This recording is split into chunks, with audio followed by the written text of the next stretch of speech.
नमस्कार, मेरा नाम प्रिया शर्मा है और आप देख रहे हैं पी प्राइम न्यूज़। हमारी मौजूदगी अभी आईपीएस अमिताभ दास सर के पास है और मैं इनसे बात करूँगी कि जिस तरह से सम्राट चौधरी जब से सीएम की कुर्सी सँभाले हैं, लोगों का जो है मिलना-जुलना काफ़ी हद तक बढ़ गया है।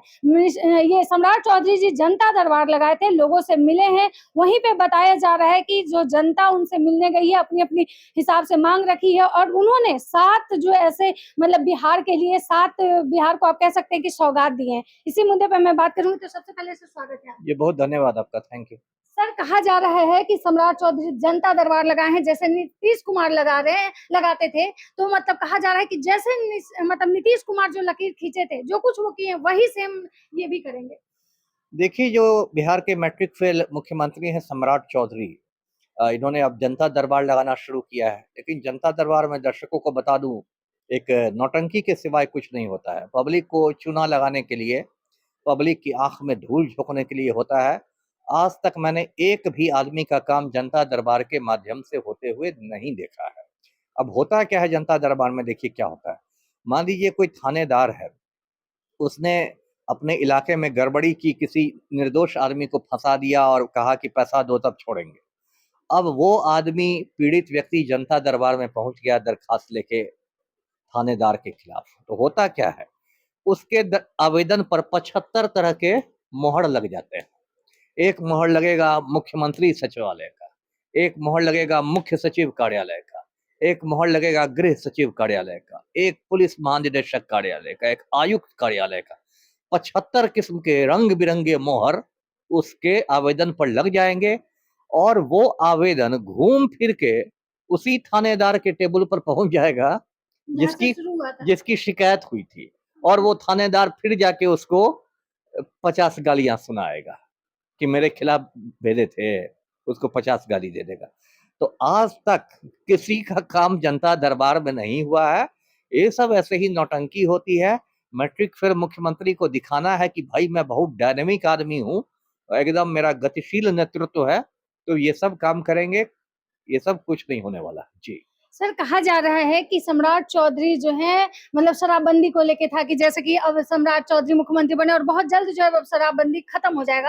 लेकिन सम्राट चौधरी का कहना है कि नहीं, जब तक नीतीश कुमार नहीं चाहेंगे, नहीं कहेंगे कि मतलब ऐसा हो, और जब तक बिहार की महिला जिसके लिए शराबबंदी की गई थी कि मतलब यहाँ तक कि नीरज कुमार बोले हैं कि महिलाओं का सुहाग उजड़ जाएगा और जो विपक्ष कह रहा है शराबबंदी मतलब चालू करने के लिए उसको श्राप लगेगा महिलाओं का। अब देखिए, शराबबंदी को इसी महीने 10 साल पूरे हो गए। 2016 के अप्रैल महीने में शराबबंदी की थी पलटू राम ने, और 10 साल पूरे हो गए। और 10 साल बाद हम कह सकते हैं, बच्चा-बच्चा जानता है कि शराबबंदी बुरी तरह फ्लॉप रही, सुपर फ्लॉप। पहला नुकसान तो ये हुआ कि बिहार को हर साल 20,000 करोड़ रुपए के राजस्व की क्षति हुई। ये एक बहुत बड़ी रकम है। यदि आप ध्यान दें कि बिहार हिंदुस्तान का सबसे गरीब राज्य है, तो ये बहुत बड़ा एक ये है, अमाउंट है। दूसरा नुकसान जो हुआ कि बिहार में एक शराब माफिया का उदय हो गया, और शराब माफिया शराब की तस्करी करा के करोड़ों कमा रहा है। और जो बिहार के भ्रष्ट पुलिस अधिकारी हैं, भ्रष्ट पुलिस कर्मी हैं, तो सारा काम काज छोड़ के शराब की तस्करी में लगे हुए हैं। तीसरा नुकसान हुआ कि जहरीली शराब से मौतें होने शुरू हुई।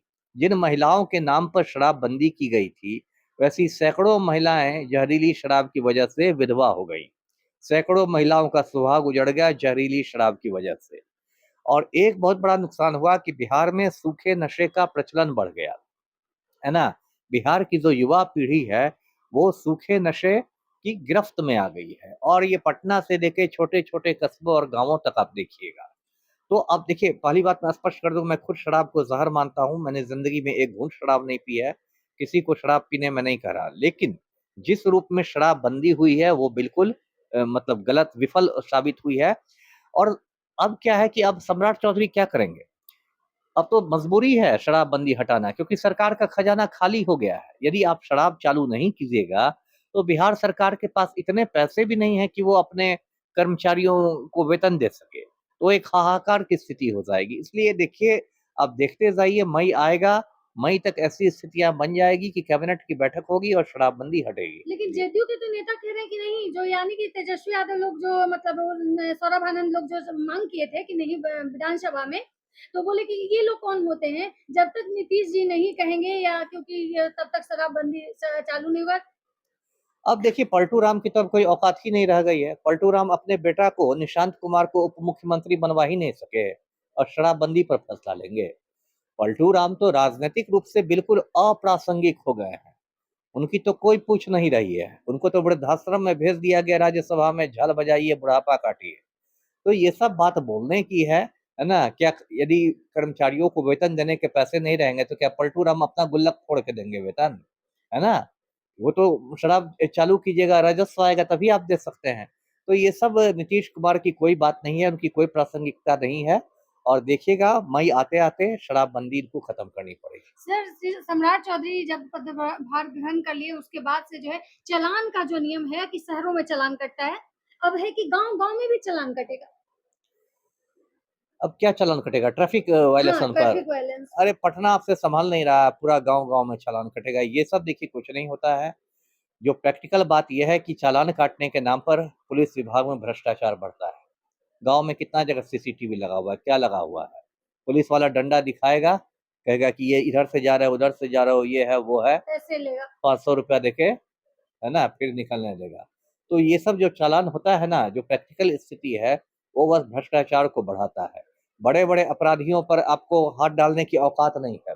सुनील पांडे AK-47 लेके घूम रहा है, उसके सामने तो आईपीएस अधिकारी एकदम चूहा बन के बिल में घुस जाते हैं।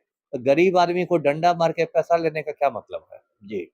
तो यानी कि आप कहना चाह रहे हैं कि भले ही ये जितना भी नियम कानून ला ले, होना कुछ नहीं है होना और कुछ ये नहीं है। बस केवल भ्रष्टाचार को बढ़ावा मिलेगा इससे। बिल्कुल, भ्रष्टाचार को बढ़ावा मिलेगा, इतने सारे नियम कानून आप बना दीजिएगा, वो नियम कानून का गाँव में तो और कम पढ़े-लिखे लोग रहते हैं। शहर में तो तभी थोड़ा पढ़े-लिखे लोग ज़्यादा रहते हैं, गाँव में तो और कम पढ़े-लिखे और दबे-कुचले लोग रहते हैं, उनके बीच ये चालान का नियम बना के सिर्फ़ आप एक पुलिस वालों के लिए भ्रष्टाचार का द्वार खोल दीजिएगा। जी। धन्यवाद। तो आप देख रहे थे कि हमारे साथ सर बात कर रहे थे और इन्होंने कहा कि जो कितने भी नियम कानून बन जाएँ, लास्ट में कुछ भी नियंत्रण होना नहीं है, भ्रष्टाचार को और बढ़ावा मिलेगा, बल्कि जो पुलिसकर्मी मतलब ट्रैफिक के नाम पे लोगों से पैसे ऐंठेंगे और क्योंकि गाँव में कहीं भी सीसीटीवी कैमरा वगैरह नहीं होते, वो डंडे दिखाएँगे और पैसे लेंगे। बाकी आपकी क्या प्रतिक्रिया अपनी राय में कमेंट में ज़रूर दें।